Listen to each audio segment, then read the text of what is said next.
Hi, hello, welcome to Dwell Monk's Works and Worlds. We are on Monday Monk, hang on, let me get my sticky note, 97. We are on Monday Monk 97, and I want to thank you for being here with me. That's only 3 away from my 100th video. What should I do? I guess the thing that I keep coming back to is maybe a live thing. Maybe a live video where we can all just kind of chat. I don't know. Maybe I'll just sit here and knit and stare off, into the distance, and it'll be like art. It won't be like art. It'll just be me staring at the camera with a stunned expression. Anyway, we got to come up with something to do for the 100th episode. I'll think about that. And you can think about it too. Please leave a suggestion down below, and maybe that will be the one that we'll do.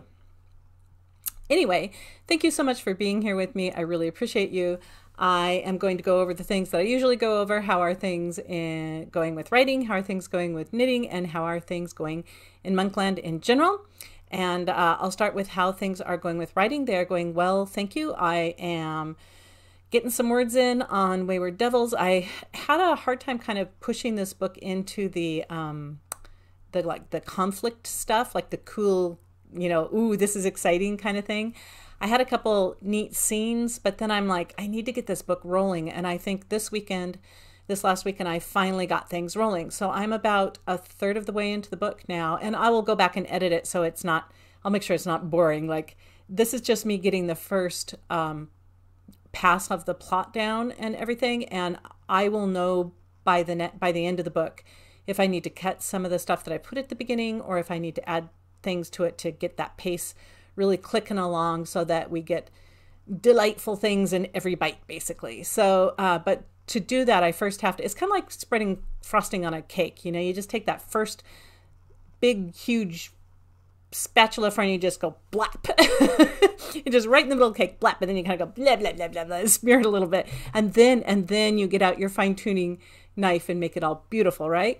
I'm in the blap phase part of the book where I just like, get the frosting down, and then we'll smooth it out and make it beautiful soon. So I'm excited about that. If I continue at this pace, I should get it done in the next couple weeks, maybe 3 weeks, and then I will have a rough draft that I can smooth into something that is more fun for reading, and I can get it off to copy edits, and I can get it out pretty soon. That's my goal.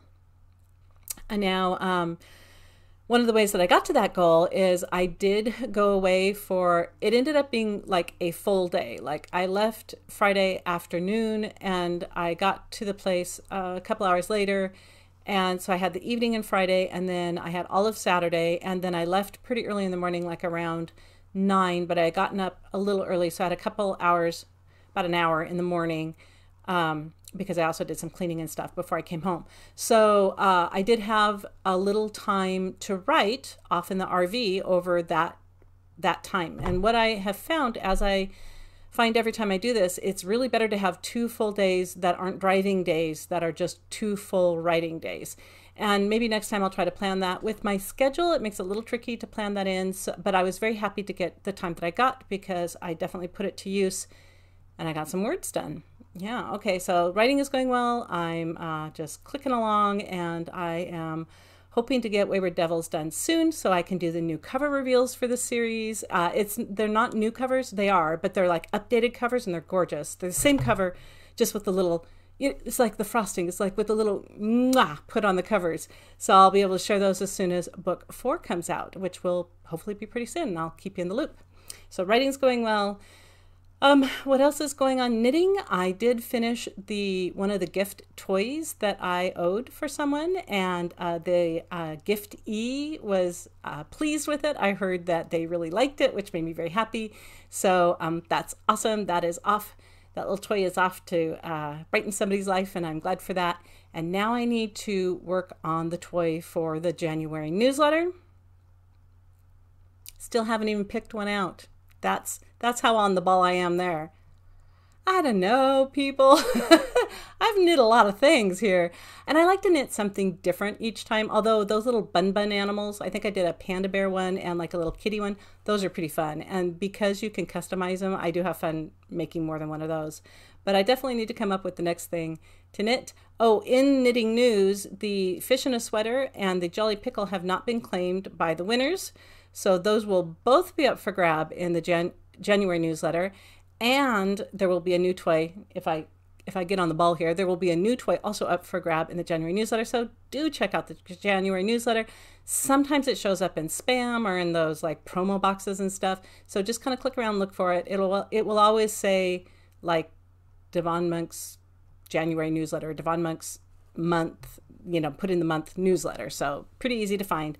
And again, I don't send them out. I send them out just monthly. I did send out a reminder email this month, which meant I sent out 2 newsletters in 1 month, which I don't usually do, just because there was that sale on the first 3 books of Ordinary Magic series. That sale is now ending, so I hope that you got a chance to pick them up. Yeah, I hope so, because that first one was free, and that's pretty cool. So if not, if and when they go on sale again, and these don't go on sale very often, but maybe, whenever that happens, I'm thinking, I don't know if they'll even go on sale again this year, but I will, whenever it happens, I will definitely keep you updated here. So this is a good place to get news too, and so is my newsletter. Always a good place to get news on my newsletter. Okay, so writing is going well, knitting is going well. I have to pick out a new toy. How are things going in Monkland? Great. I headed off in the RV, like I said, to get some writing time, and I was able to get over there Saturday late afternoon, or Friday late afternoon, stay all Saturday, and then come home Sunday. I am catching a little bit of a head cold. I think I might have got it from grandbaby, which that's going to happen. Not serious, but definitely a lot of sneezing. And so writing was a little slower because my brain was just a little mushier than normal. But here's the fun, exciting thing. So like that's writing. Okay, fine. We've heard about that. Now I want to hear about the disasters, right? Disasters are way more interesting. I have a theory that when you're camping or whenever you travel or go away from home, the things that go wrong are like the funniest things and weirdly some of the fun things to remember. Like as long as nobody gets hurt, that kind of thing. But like you'll look back at the things the little disasters and the troubles and bumps in the road that happened on the way, and with enough time and saying that nobody got hurt, it's pretty funny. It's pretty funny once you look back at that stuff. And so I always love when things go wrong when camping. So here's my things go wrong. Ready? So I'm going out in the RV alone, and I've done this a couple of times. She's a big rig in that she's much bigger than any of the cars that I drive. And it's not a large RV. She's like a 25-footer, so that's not large. But she's much larger than a car or a van or anything else that I've driven. So I am very aware of that. I'm aware of how much the wind hits her when you drive. I'm aware of the rough road, how it affects how she drives. And I'm aware of making sure all the vents are down tight and all the, outside storage areas are bolted shut or, twisted shut. And I really try to slow down and pay close attention to everything because I'm the only one to handle anything that goes wrong if I'm traveling alone, right? So I take her out and she's fine. She's doing real good. It's been several months since she's gone out. And honestly, I'm going to be honest here. I didn't do an ops check before I left, and I should have. I should have just gone through everything, made sure all the electrical turned on, made sure all the water turned on, made sure, everything looked copacetic. I didn't. That's next time I will. I was so in a hurry to get out of town. It had taken me so long to get ready to get out of town that I just like, oh, she'll be fine. Let's go. But I should have stopped and just done all the ops checks. Didn't.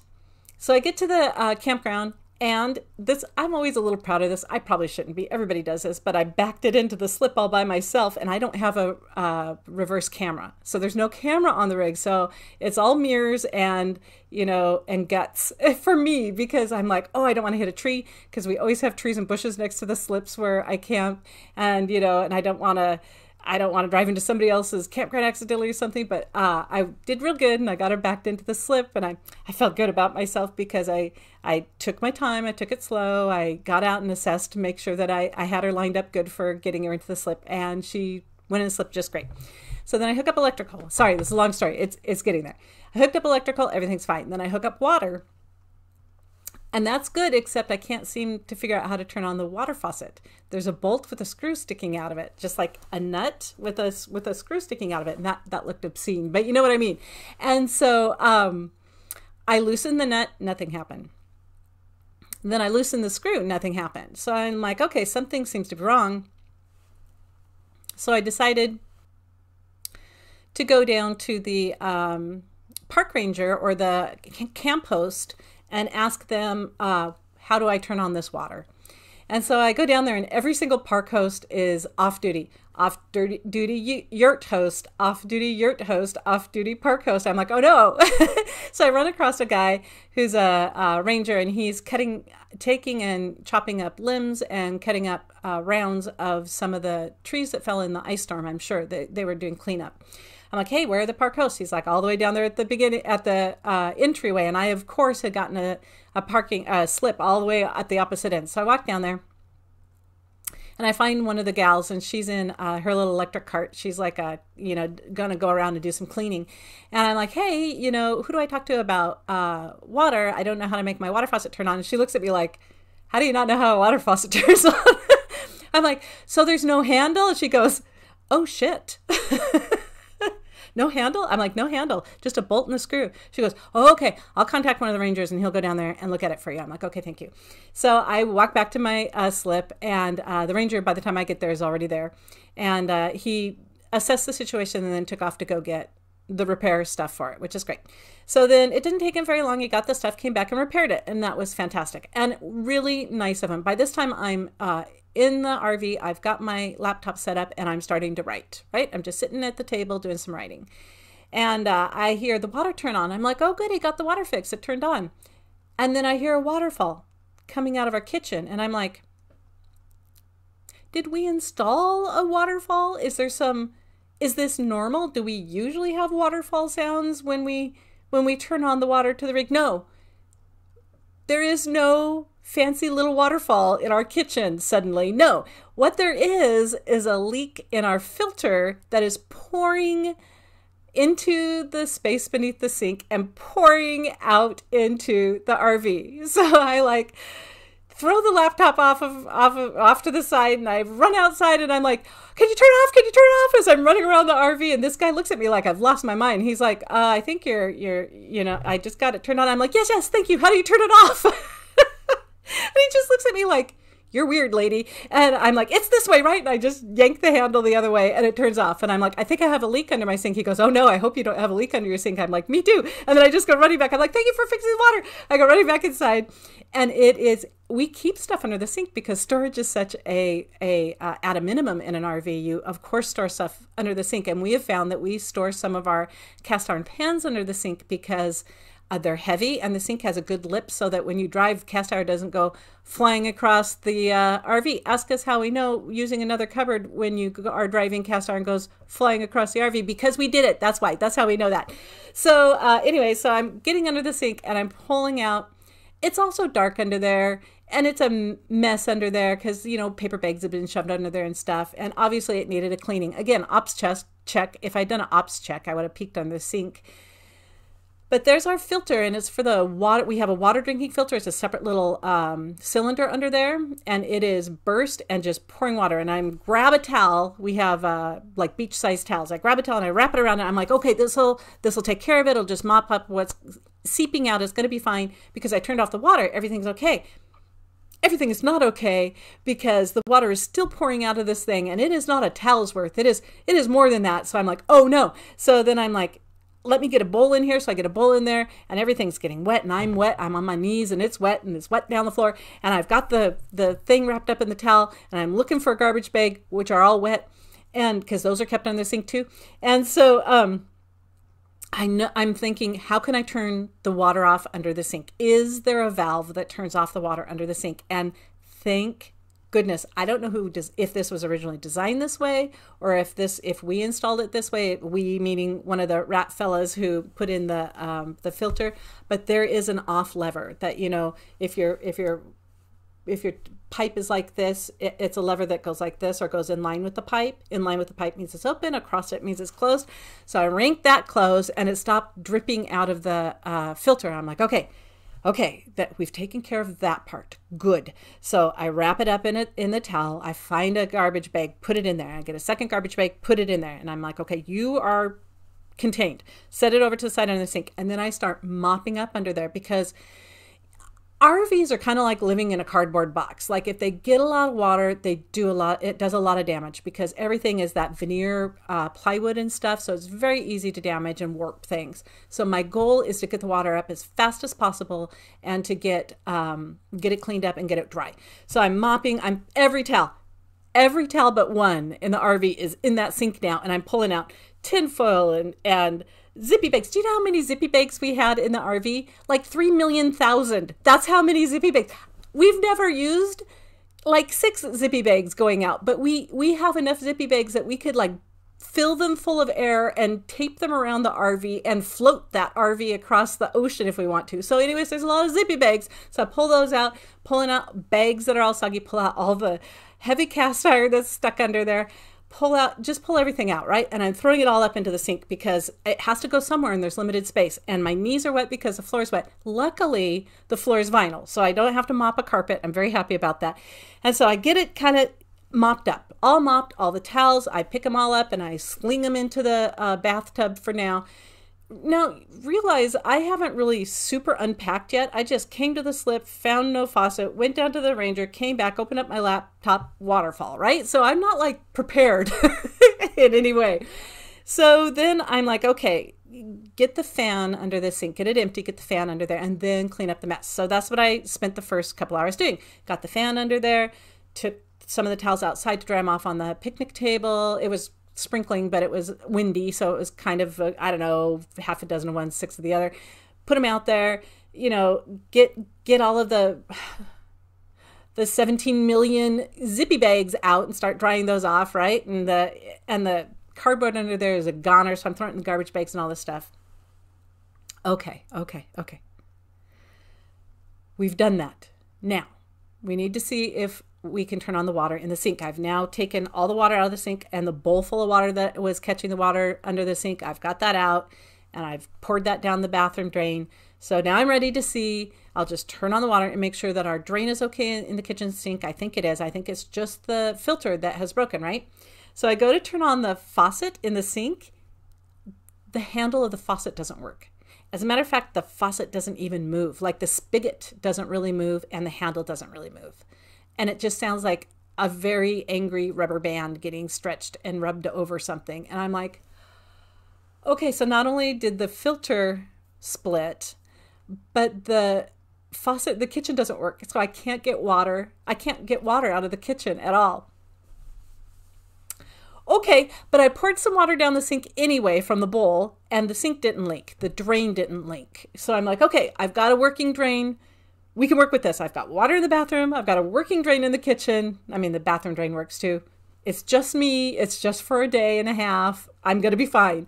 So I finished getting everything all cleaned up. And then I realized that the faucet in the kitchen isn't working, but it is dripping. And I can't make it stop dripping because the handle doesn't work anymore. So I had to tie a towel to that so that it wasn't doing that constant, brain melting drip, drip, drip sound.